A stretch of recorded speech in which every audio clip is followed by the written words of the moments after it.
Hello friends, in this video we will discuss about the principle of maximum social advantages. Introduction.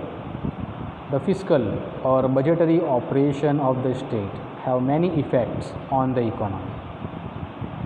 The revenue collected by the state through taxation and dispersal of public expenditure can have significant influence on the consumption, production and distribution of the national income of the country.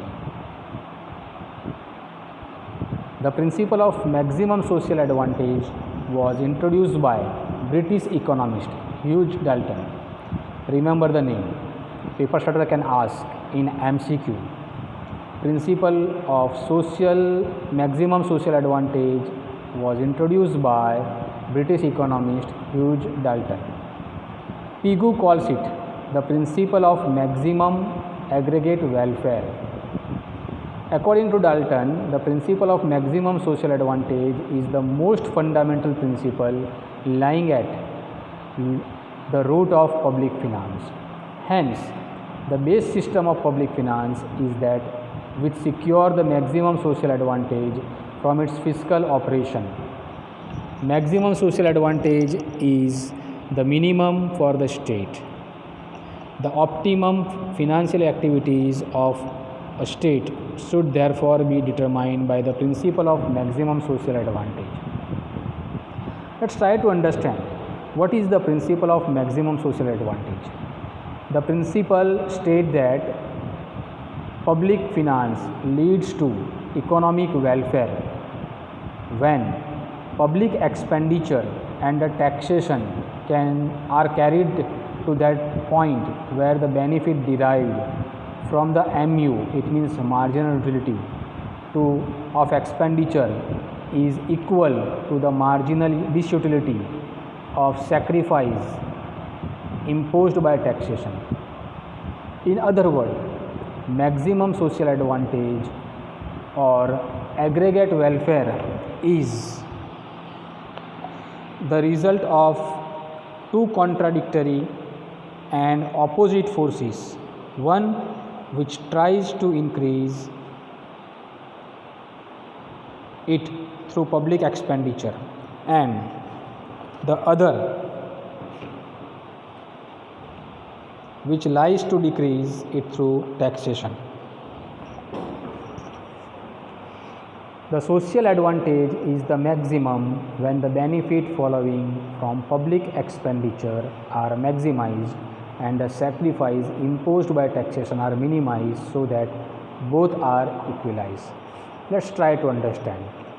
Here you must have a clarity about the concept of MU, marginal utility. As you know, marginal utility means satisfaction or the change in total utility from an additional unit of a commodity. In a very simple language, when we are so much hungry and when we eat a first piece of gulab jamun, we get a satisfaction, we get the utility. When we take another second one gulab jamun, then in that we also get the utility. So from the second one, how much satisfaction, how much utility we get, it's a marginal utility. Okay. So here in the first point where the benefit derived from MU, it means marginal utility of expenditure, when government do the expenditure, it provide utility to the citizen, to the common people, to the society. And on another hand, disutility, when government impose taxes on the society, when an individual have to pay the amount as a tax, it's a part of disutility or dissatisfaction. So the maximum social advantage, it depends on these two forces. One is marginal utility from the expenditure and the disutility from taxes. Okay, let's try to understand the concept with the help of diagram. In this diagram, MSB, it's a marginal social benefit curve. It's a downward sloping, which shows social benefit per unit diminishes as the public expenditure increase. It means with the increase in public expenditure, benefit from per extra unit is continuously decreased. It means marginal social benefit have a downward slope. MSS, it means marginal social sacrifice. When government impose taxes, an individual or a citizen feel disutility. They have to sacrifice their needs. Okay, here MSS, upward sloping. It shows social sacrifice per unit of taxation goes on increase with every additional unit of money raised. When your government increase the tax or government collect the money from the citizen with the help of tax, the additional unit increase the dissatisfaction. And here in the diagram, both the curve intersect at P point, where MSS, it means marginal social sacrifice, and marginal social benefit, both are become equal. It means marginal utility from the expenditure and dissatisfaction from the taxes, both are here become equal. So here at P point there is a maximum social advantage for the society when both MSS and MSB become equal at P point. The highlighted part shows maximum social advantage. Triangle APB shows the maximum social advantage.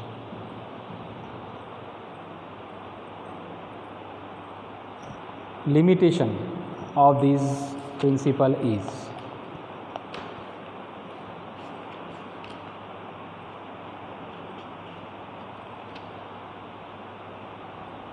first is different areas. It is not be possible to compare the marginal benefit accruing to the people in one area from a given public expenditure with the marginal sacrifice undergone by a person who are taxed in some other area.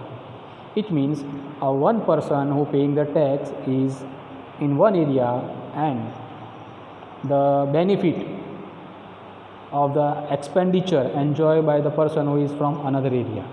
Both are from different area. That's a limitation. We can't compare two different area. Different projects.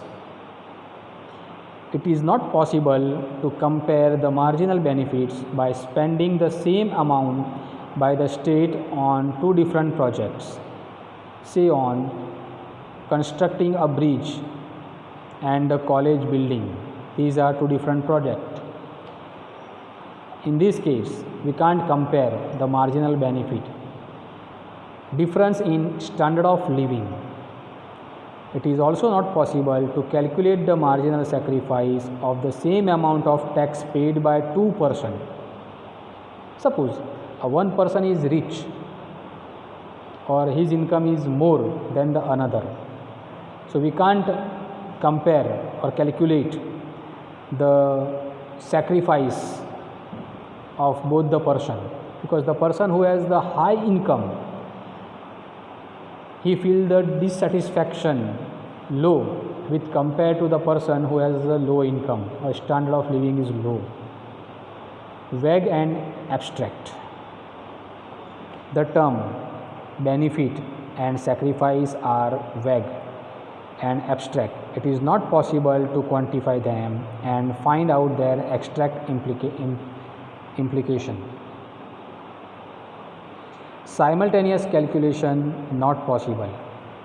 This principle requires simultaneous calculation and equating marginal social benefit from public expenditure and at the same time sacrifice from the taxation, which is not easy.